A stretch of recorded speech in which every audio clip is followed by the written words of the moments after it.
Hello! বরিশালের পরে এই প্রথম গৌরনদীতে লুচি প্লেটার আসছে।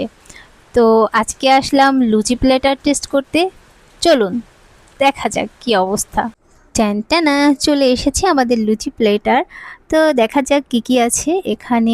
1 2 3 4 5 6 7, আচ্ছা 7টা লুচি আছে, ডাল আছে, ভাজি আছে এবং আছে পায়েস। তো এবার টেস্ট করার পালা।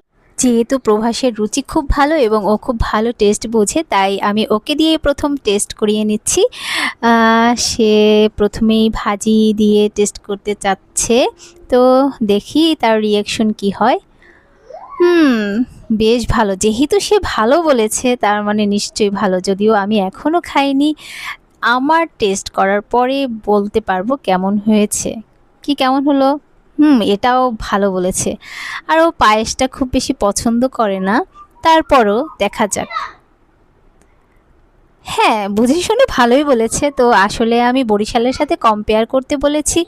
তো ও জানিয়েছে যে যেহেতু বরিশালের ও লুচি প্লেট আর খায়নি, তাই বলল তুমি টেস্ট করে দেখো, বাট ইটস গুড। এবার আমার পালা। তো আমি একটু নিচ্ছি, টেস্ট করলাম, দেখলাম ভাজিটা সত্যিই ভালো। আর 50 টাকার প্লেটারে সেটা আসলেই বেস্ট বলা যায়। যেহেতু বরিশালে আমি বেশ কয়েকবার লুচি প্লেটার টেস্ট করেছি, তো সেক্ষেত্রে কম্পেয়ার করলে বরিশালের তুলনায় এটা বেস্ট। আর আপনারাও ট্রাই করে দেখতে পারেন আমার মতো, যদি ভোজন রসিক হয়ে থাকেন। এই যে আমি অ্যাড্রেস দিয়ে দিচ্ছি: গৌরনদী মুসলিম মিষ্টান্ন ভাণ্ডার, গৌরনদী বাস স্ট্যান্ড, রাস্তার পশ্চিম পাশে, আর টেম্পো স্ট্যান্ড।